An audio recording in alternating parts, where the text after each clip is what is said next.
Thank you, everyone. It's a great pleasure to introduce Deepak Jain, who held leadership roles in Dell, WNS, Accenture, Reliance, and currently with Amazon, handling Asia Pacific region for WFM.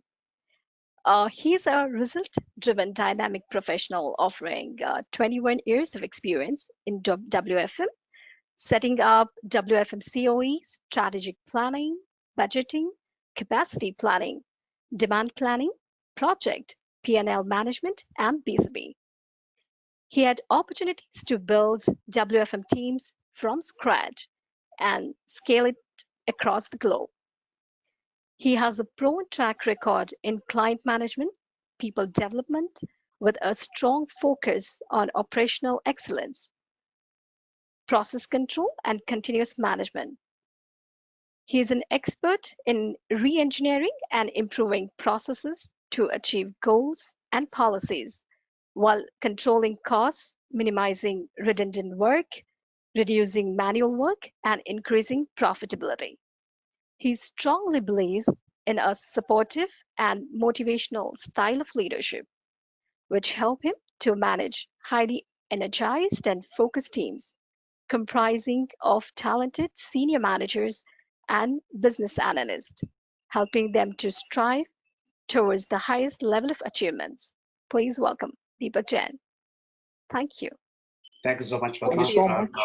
Very, very beautiful introduction of Deepak. Great to have you, Deepak, again. Welcome. Thanks, Deepak, Shiva. hi Partha. Deepak. Great to see you back, man. Same here. Wonderful. Your smile is so endearing. So that's why I'm, very, very touched. Very, very touched. Thank you. Okay, I would need some help with the PPT if. Yes, Deepak. Oh, thank you. Yeah. Thank you so much. So I guess I have a tough job in my hand. I think most of you either just had lunch or having lunch or probably waiting for lunch. So somewhere I'm around the lunch, which is a difficult time to be in. Let me see what best I can do to keep your interest on and discuss one of the topic which we are experiencing across the world, which is basically what's the role of workforce management post COVID. Shiva, if you could just go to the next slide. What I'm going to talk about in next 15-20 minutes is what is the WFM, what was it pre-COVID, or most of the organization, how it was structured pre-COVID. What has changed in WFM space during COVID-19, and basically how WFM is being transformed and will be transformed because of COVID-19. And I'll touch upon some of the skill sets, primarily on the softer side of it rather than on the technical side of it, that what WFM professionals will need as we embark or progress on this journey with COVID-19. Shiva, if you could move to the next one, please. Okay, so I'll quickly highlight and share that what WFM professionals or community we do or we were doing pre-COVID-19 is volume of work forecasting, resource or infrastructure planning, scheduling workforce, real-time monitoring, reporting analytics, solutioning new businesses, billing to the clients, and being part of the exercise of budgeting in our organizations. And it depends upon the size of the organization, the philosophy of the organization and the setup of organization. There may be a few responsibilities which would be added or would be deleted out of what we discussed from a pre-COVID responsibility standpoint. But what has changed? I think that's the new normal. What has changed post COVID-19? And that we'll see in the next slide how situation has changed now.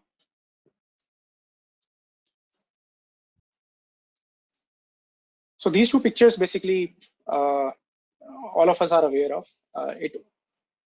But as we say that a picture says 1,000 words. These two pictures tell us that what has been the biggest change.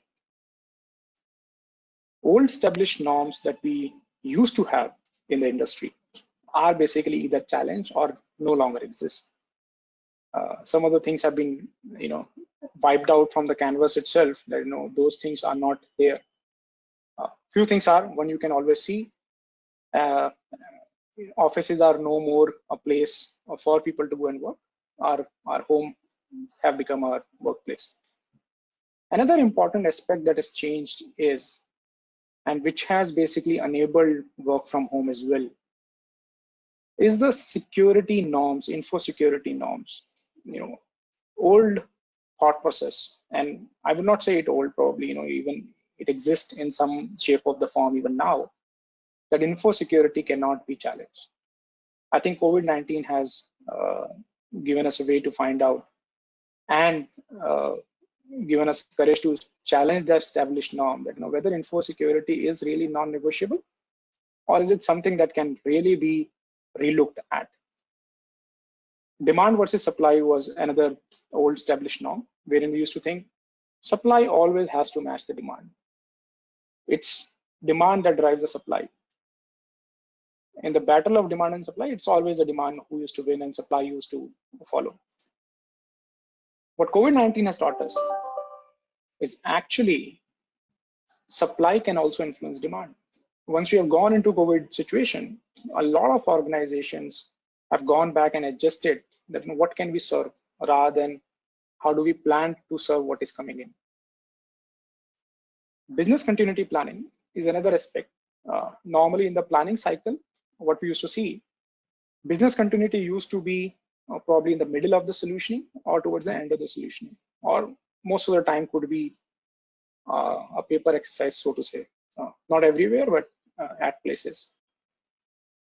What COVID has changed is now business continuity is at the driving seat, which is actually driving decisions for what's going to be the business strategy.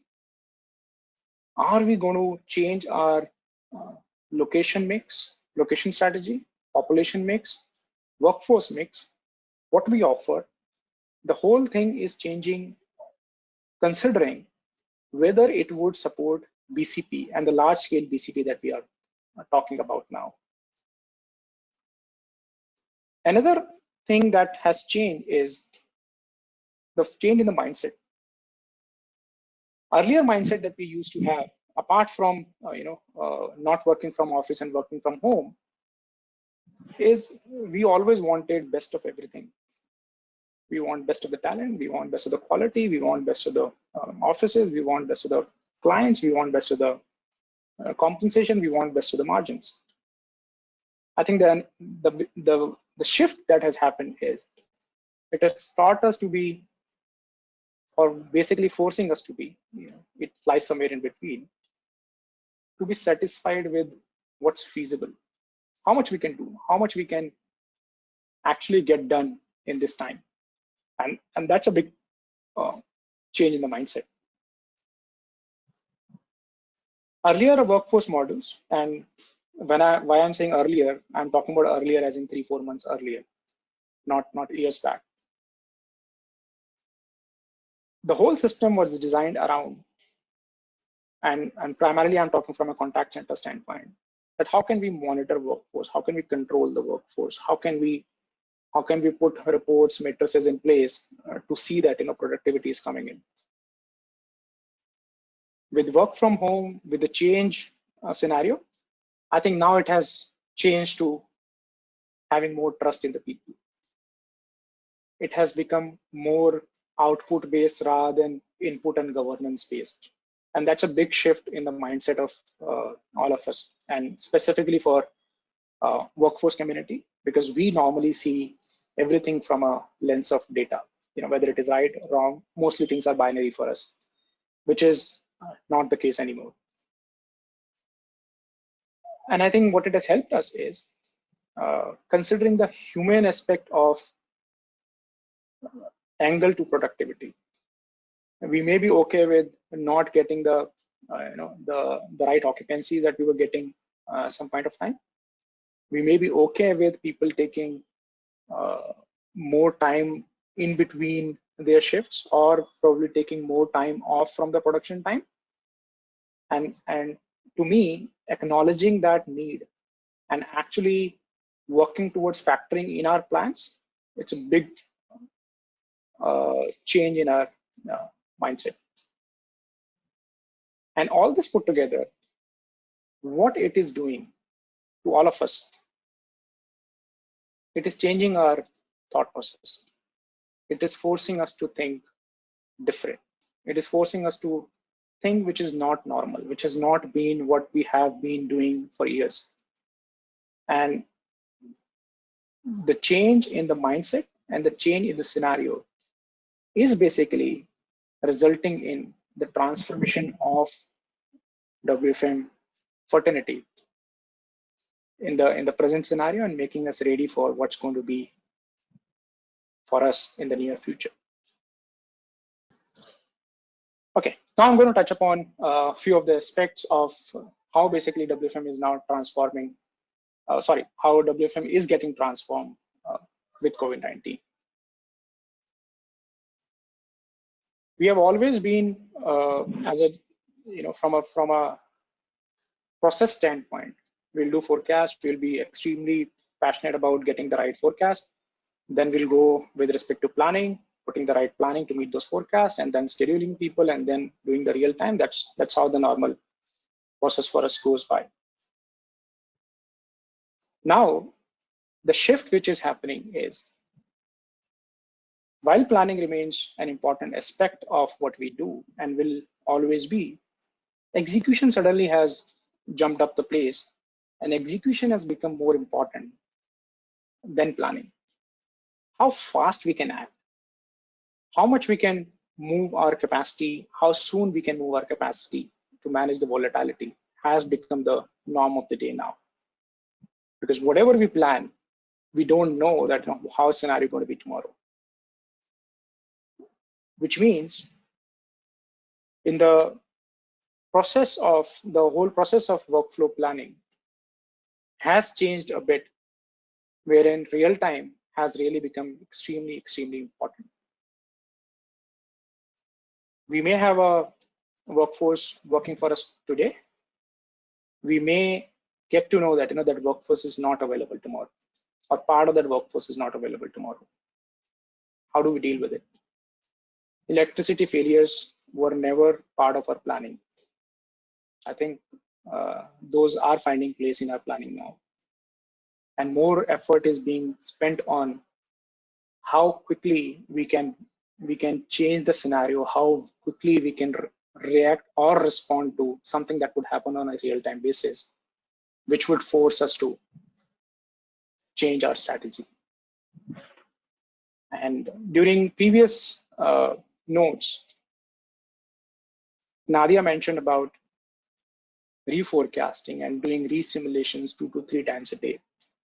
And I can't agree more. We don't know how the situation would be, and it forces us to think on our feet and be extremely, extremely agile with what we need to do. Reliance on technology is extremely high now. And in the previous note Vasu spoke about, I think it's going to be all about technology, how technology can help us, how technology can enable us to move into this direction. Other aspect of business continuity planning, which I touched upon earlier as well, that today the location strategy for business and location strategy could be within the city, could be within the country, could be across the globe. But BCP is taking now the front seat in deciding which locations, which area is we, as an organization, we can go ahead and set up footprints, or probably reevaluate the existing footprints. One of the topic Raghav spoke about, that governments becoming nationalist. And I think it goes hand in hand with how the BCP planning will drive the whole decision making. We don't know what would be the decision that would come our way from our government side, but we know for sure that how much we can hedge on our risk-taking capability and decide on our location strategy. The second or the third aspect of it, which is workforce solutions and practices I spoke about earlier, very input, governance, and output based. I think now it is more focused on outcome based rather than on the governance based mechanism. We can't monitor somebody who is sitting at home and says that my broadband connection is down, or say internet, I'm not able to connect to the network or VPN, or say electricity is not there, or some other issues. There is no way we can put governance to that extent, and I don't think so we will ever want to have governance to that extent, considering privacy and limitations of technology. So eventually, what are we left with? We are left with two things. One is designing our process, our compensation, our monitoring, our reward system, or our performance management system is going to be more based on the outcome rather than the input that goes into those outcomes. And that's going to be another big shift. We are used to plan in a certain way that, X is going to be AST, production time, hours that somebody would deliver, and hence the eventual outcome. Probably we'll have to rethink that, should we just talk about the eventual outcome and see how we can fit this into our planning framework. Fourth aspect on transformation is really now taking a step back and thinking that are we ready for what's happening? Things are changing at a pace much faster than we can upgrade ourselves, and the ecosystem around us is changing even faster. It becomes really difficult for one to unlearn what we have learned over many years, which has become part of almost our DNA on how we work, how we function, and then I think this is something I should not even bother about. I should unlearn that there are some very hard ingrained principles of WFM management that we have, and start innovating. How can we use the situation to our advantage? I'll give you a few examples to talk about that, how we can basically try and use the situation to our advantage. One of the thing is, if you look at the traditional model of contact centers and our workforce composition, gig obviously we spoke about. I'm not going to spoke about it any further. We have kind of discussed it a lot. 90% of our workforce travel to office by company transport, and I'm talking about the frontline workforce, 90% or more. On an average, every person who's traveling by company transport spends at least 1.5 hours to and fro from home to office, or probably more. But I believe 1.5 hours would be a good enough estimation to cover most of the population. In today's scenario, and probably in the foreseeable future, that 1.5 hours is saved. That 1.5 hours is back and available with that particular individual. Can we be innovative about how do we use that 1.5 hours? And innovative about not thinking how I can use that 1.5 hours for my advantage as a WFM professional. How can I use that 1.5 hours to give back to that employee in some manner, wherein we take care of employee health, well-being, probably upskilling? It's a huge time available to us, and it's a huge time available to that particular employee. And we need to be smart enough to think that how do we now go about making use of this opportunity available. Another aspect that we may want to look at is synchronous versus asynchronous mode of customer interaction. It's not something that is new, but it is something that a lot of organizations are still evaluating. That should we walk this path? Should we not walk this path? Will it fit with the customer? Will it not fit with the customer?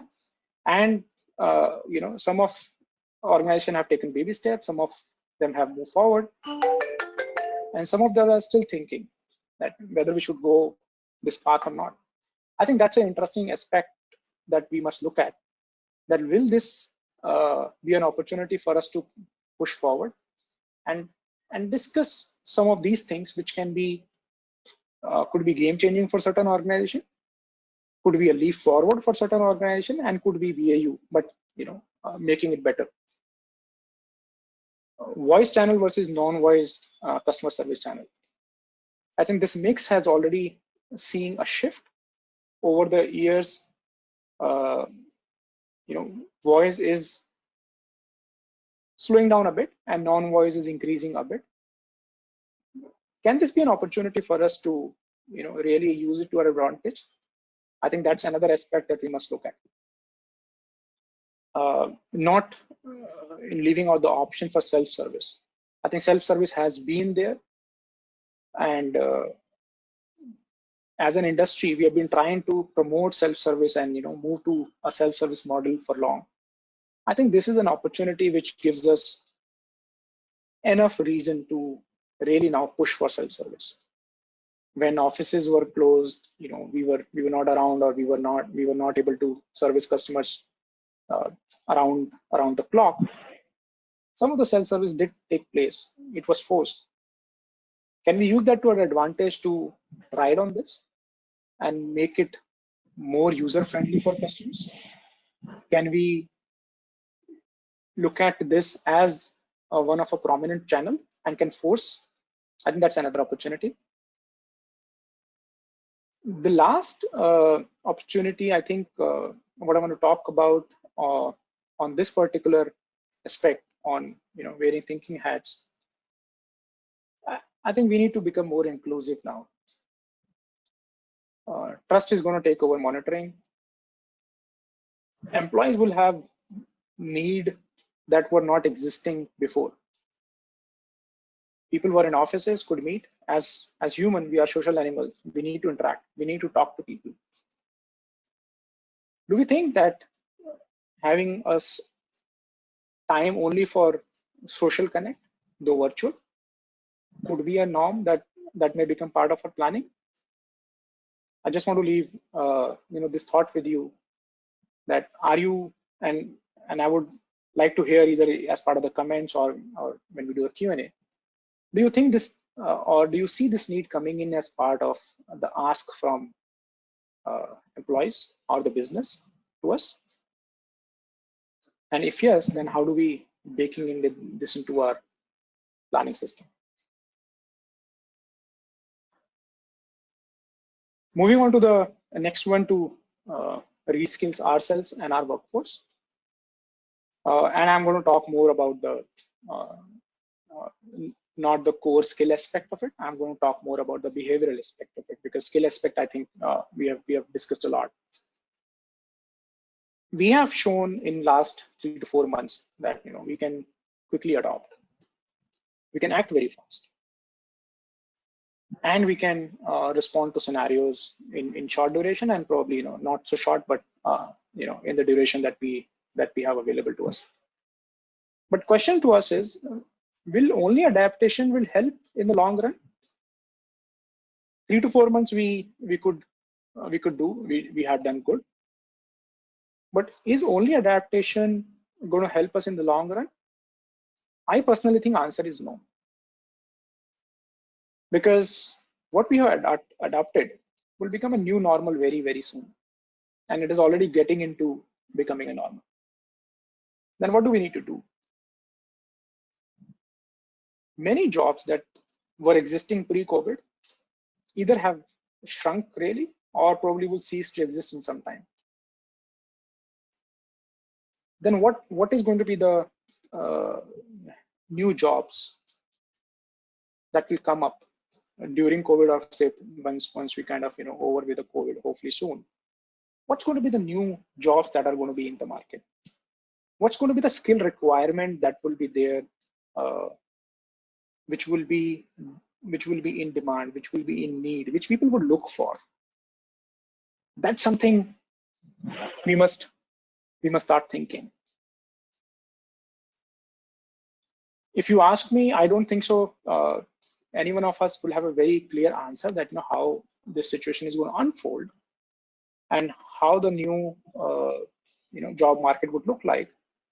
But what we know for sure that there is going to be a drastic change, and for us to be able to cope up with that change, one thing that we'll have to understand and start doing now is to first prepare ourselves that we have to learn a lot of stuff and we have to learn new stuff.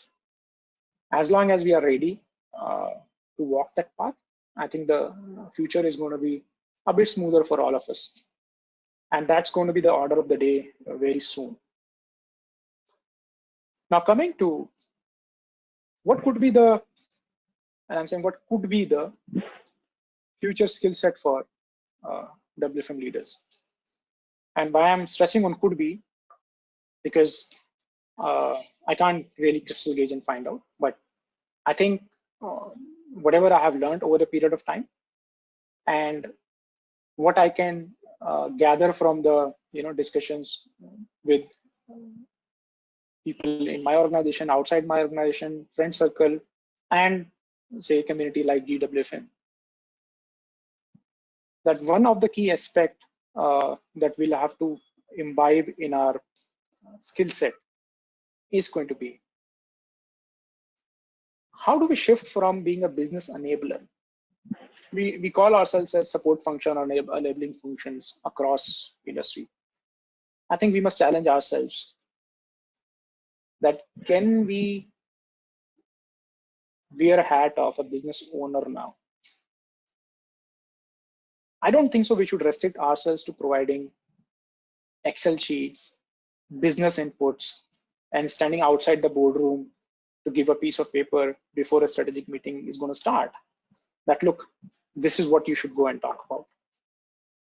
I think what we should start doing now is use the power of data, business insight that we have to go and ask a seat on that table. Trust me, nobody in the organization will have more data than probably WFM would have. And I'm including WFM has the reporting and analytics wing with it. Nobody has more data.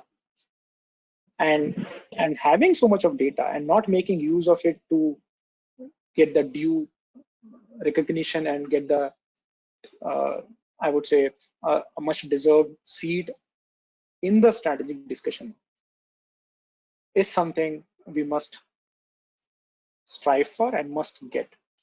And for that, the skill set that we need to, or the thought process that we need to change is that we are not enablers to the business. We are the business owners. We understand business as much. If not, we will put that effort to understand that business as much, and we will be part of the decision making. Second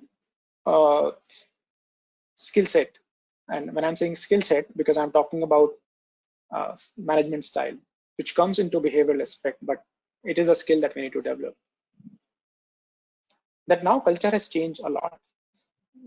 I am no more free to talk to my colleague, my peer, my direct, my supervisor, just walk up and talk.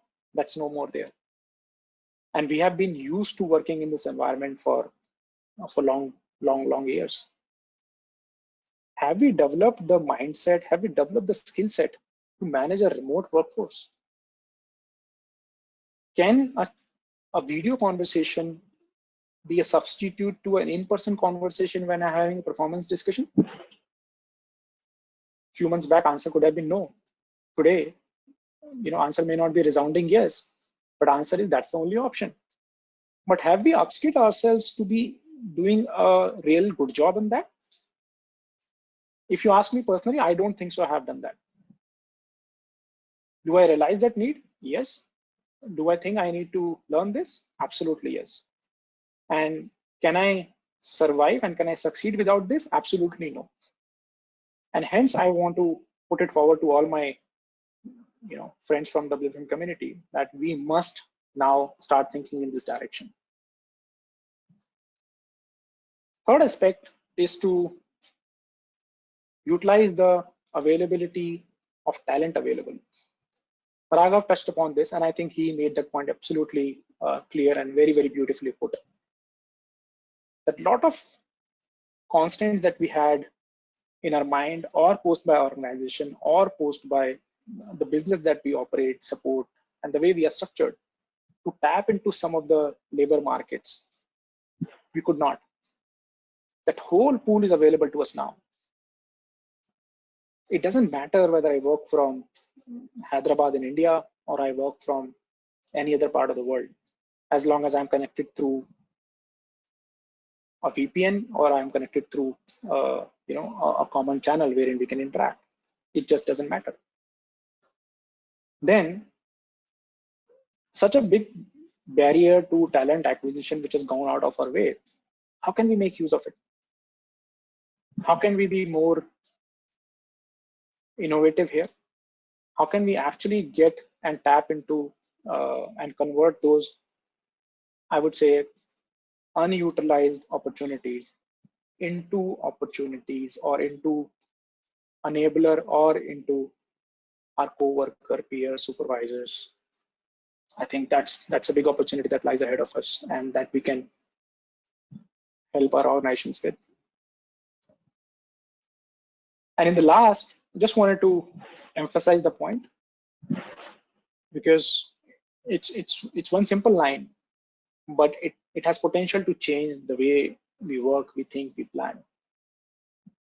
That we need to now start thinking of our processes or the entire value chain of how WFM is done in our respective organizations, because now we are on the verge of moving towards an outcome-based model.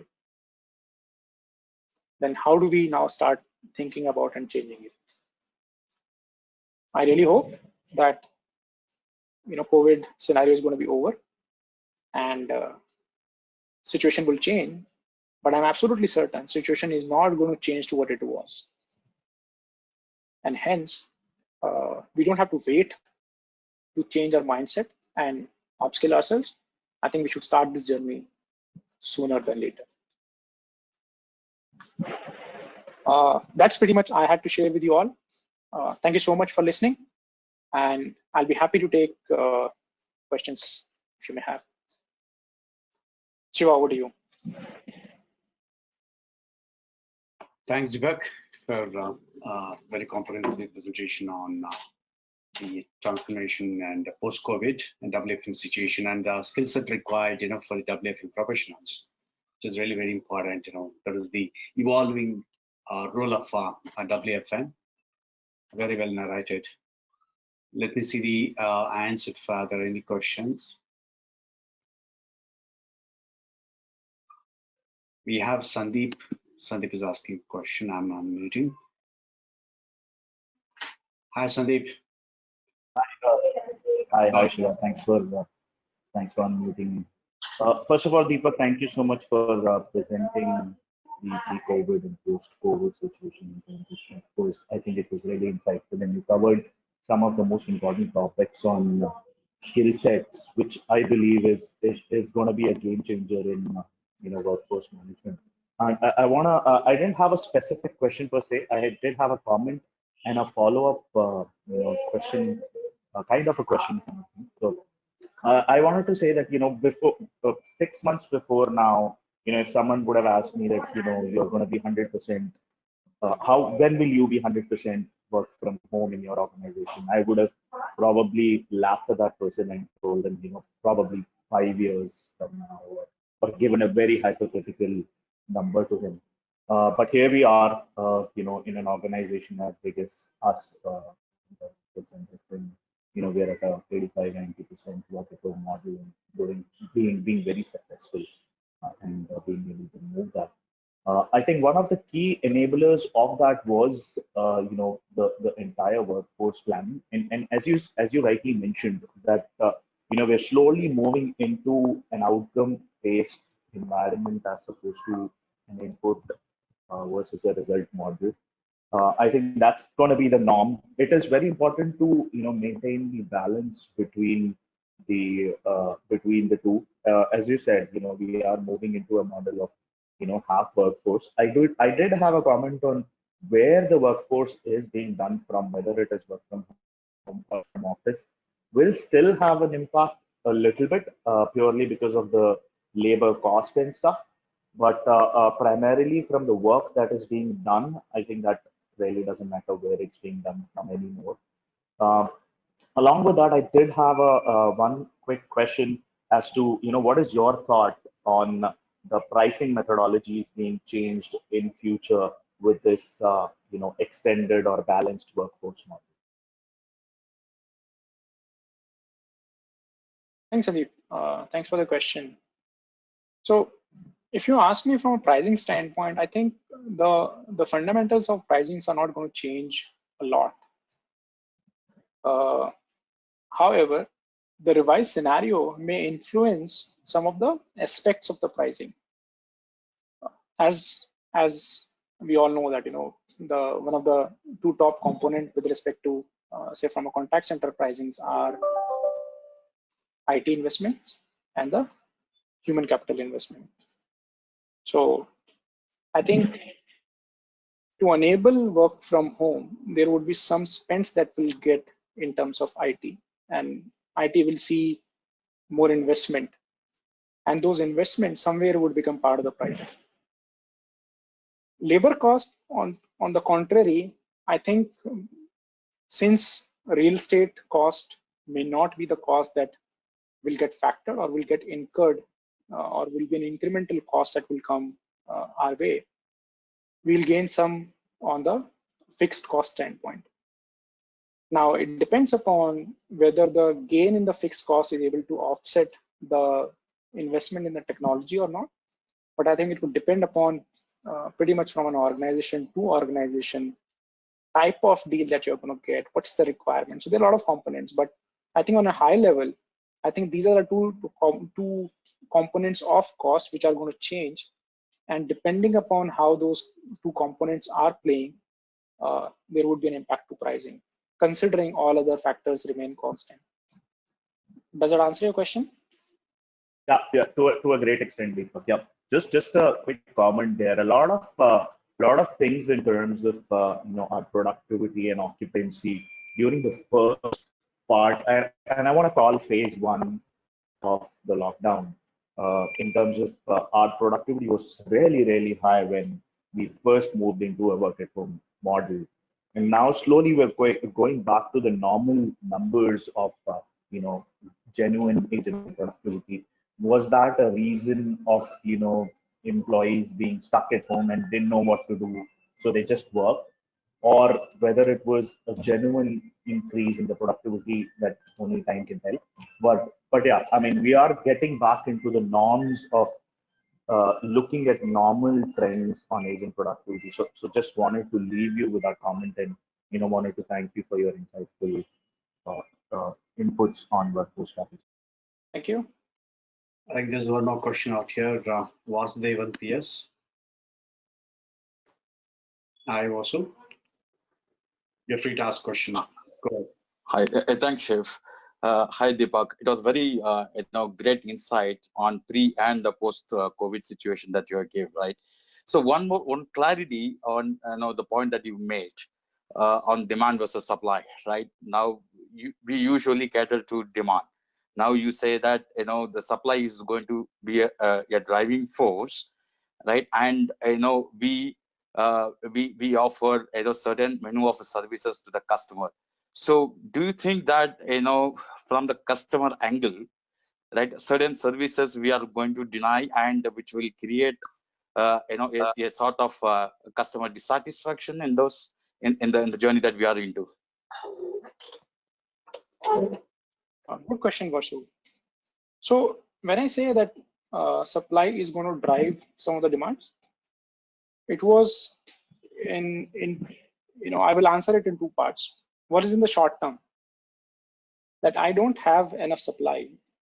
Will I keep all my demand channels open to let the set demand come in and not serve the customer? Or rather, I will put interventions in place to control that demand so that I can match it with my supply. Plus, I will find other ways and means to handle that demand. So that's part one. Part two is, how will we influence the demand? It is not about reducing the demand. It is not about avoiding the demand. Supply driving the demand part is influencing the demand. How can we influence the demand in a fashion wherein I don't turn my back to the customer, but I give customer a solution which may not require customer to come to us. And it can be a backward working, which today doesn't exist basically. But the scenario will force us to think in this direction, and that's where I spoke about that. Can we be smart about some of the demand channels? Can we be smart about composition of channel mix with respect to voice, non-voice, synchronous, asynchronous, or leveraging self-serve to influence that demand? Does that answer the question, Vasu? Yeah, very much. Thanks, Deepak. Hi, Deepak, Lalit here. And Hi, Lalit. I would like to give you a affirmation that with the questions coming, you can see that you were able to keep us all intact, and this lunchtime has not impacted. Right? The interest. And then again, I would say thank you for sharing the insight. And I personally like the last slide, of the eagle. And I personally like that story, that the eagle goes through the painful process of breaking the barrier, in terms of breaking his own beak, and to live for another 40 years. I correlated that right now. I think we are living, or probably we all are just doing that. I mean, we are all breaking that barrier of brick and mortar and, move from brick and mortar to work at home situations, and then gig economy and things like that. But another thing which you mentioned, and I would emphasize on that on a leadership side, I think, and we are all, I mean, I'm also on a role of people management from past 10 years. You're also on a role of people, management from 2 decades. I think what I've concluded that, one, that leadership, while it is not, the crown, it is actually the responsibility for us to bring out the best, and if we are able to motivate our people and team to do what they like to do, actually, and if we have learned, and then we learn to connect their interest with the business aspect of savings, revenue, and supplying the, demand need, then I think, the location or the brick and mortar or the work at home, I think all of this becomes a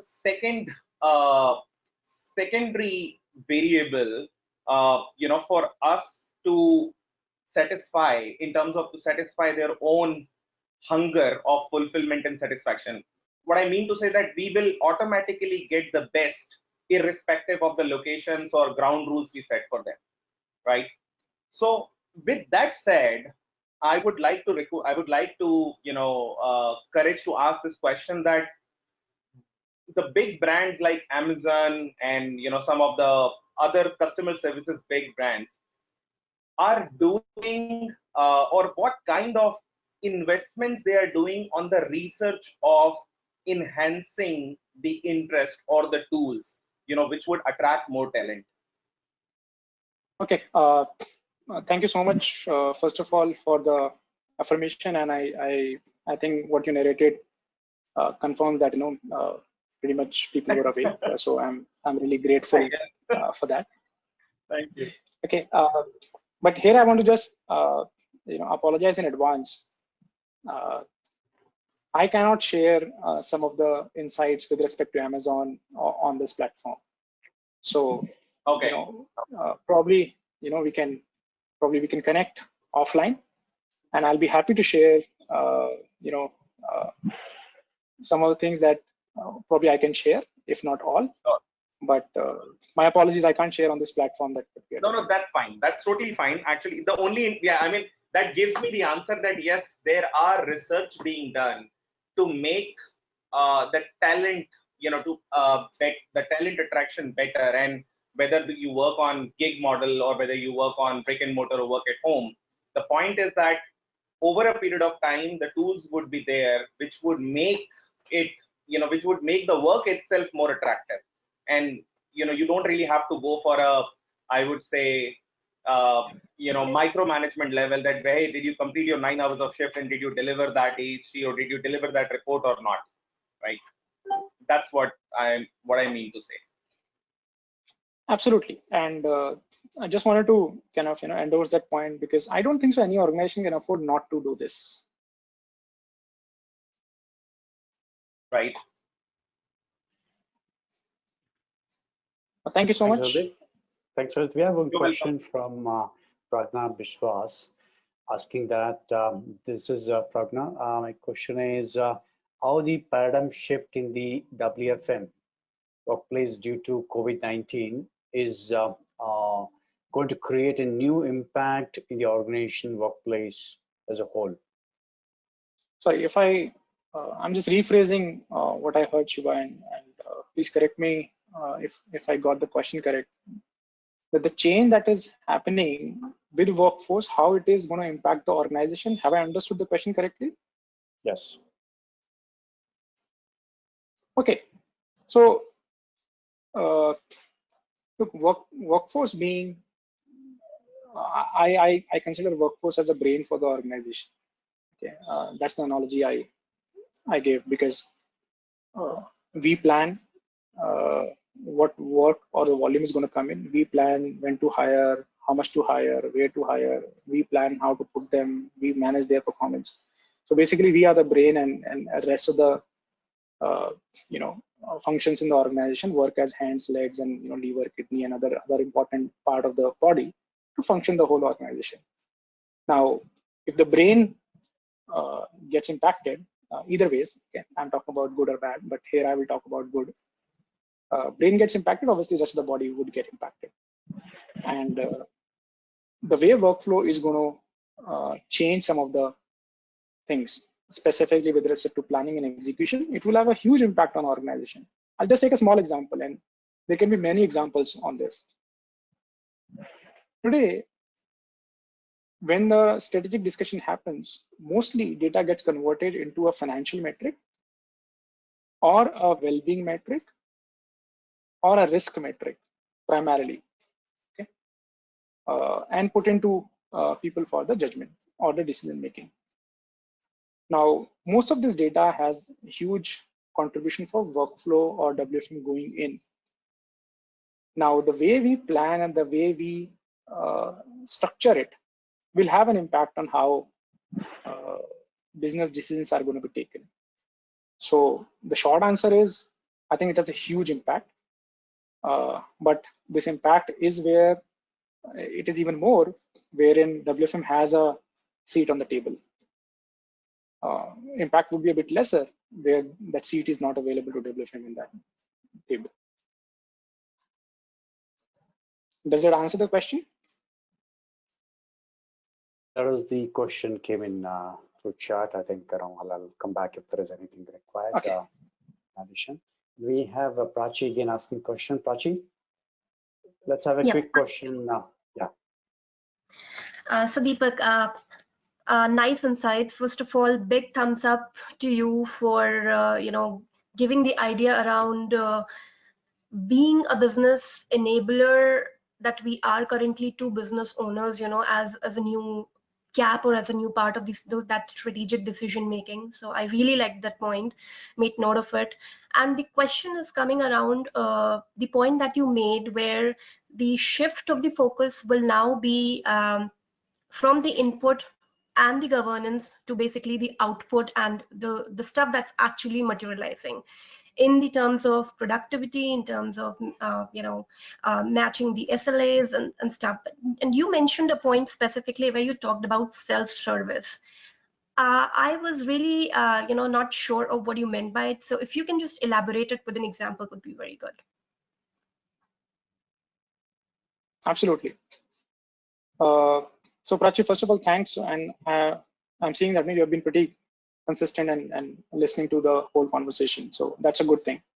I see a few good questions coming from your side. I'll give an example of airline. Okay. A few years back, maybe, whenever we used to book airline ticket, and at times, the terminal changes, right? Whether from Delhi you're going to be from terminal 3 or 1, Mumbai terminal changed. Actually, I missed a flight one time because terminal was changed. I went to the whole terminal and figured out that flight is going to go from other terminal, and I had no information. And I was actually under a small panic that when I was about to miss the flight, I was looking for a customer care number, how to call them, then customer care. They are available, not available, that point of time. By the time they pick up the phone, I hear the announcement, etc. Everything. I will lose the time. I'll not name the airlines, but after some time, I booked a flight. I got a WhatsApp. I got a ask that do you want to be informed about your flight status, etc. on WhatsApp? I said yes. Immediately after that, I got a WhatsApp message that this is your flight, and obviously I booked in advance. Prior to the flight, a few days, I got a message that if you want to do a web check-in, press 1, 2, 3. I did a web check-in. My boarding pass came on my mobile. It has all the information, which gate I want to go to, what time flight is going. I get SMS if flight is late or not. They tell me that things that you should carry, things you should not carry. Everything is given to me. Now, does it eliminate for me to? First of all, it saves me from missing the flight. Inconvenience. Second thing, it saves me from calling the customer care. Now, this is a this is a service that airlines thought of. Maybe they would have incurred some cost, but look at the impact of this on a customer and on their long-term cost of customer not calling them. And I think this is one of the examples that I can think of self-service. And I think that's what I'm talking about. How can we make self-service so easy for customer that they don't have to call? And that's what I meant by supply influencing the demand. In a way, they are trying to influence the demand, right? Absolutely, and I'm able to relate, and that's such a good example that you gave. And now, and just to add my 2 cents here, self-service has grown up to the level of now eliminating, like you rightly said, from voice to non-voice, from chats to artificially intelligent chatbots and whatnot. So yes, I'm able to relate to what you're saying, and thank you so much for that example. That was simple and that was relatable. Thank you. Thanks, Prachi, for the questions. I think with this we can conclude. Deepak, thank you so much for being there, and it was really insightful and different perspective altogether that a lot of WFM professionals learned, and also like great knowledge sharing as far as future of WFM and the post-COVID and how WFM professionals have to be in terms of like learning. Upskilling is something that's really very important. Besides what the workforce is getting upskilled, WFM professionals are really required to be upskilled to manage business continuity and the COVID kind of situation. Wonderfully presented. Thank you so much, Deepak. We'll have you. Thank you again, so much, everyone. Thank you so much, Deepak, for this wonderful and insightful session. Thank you.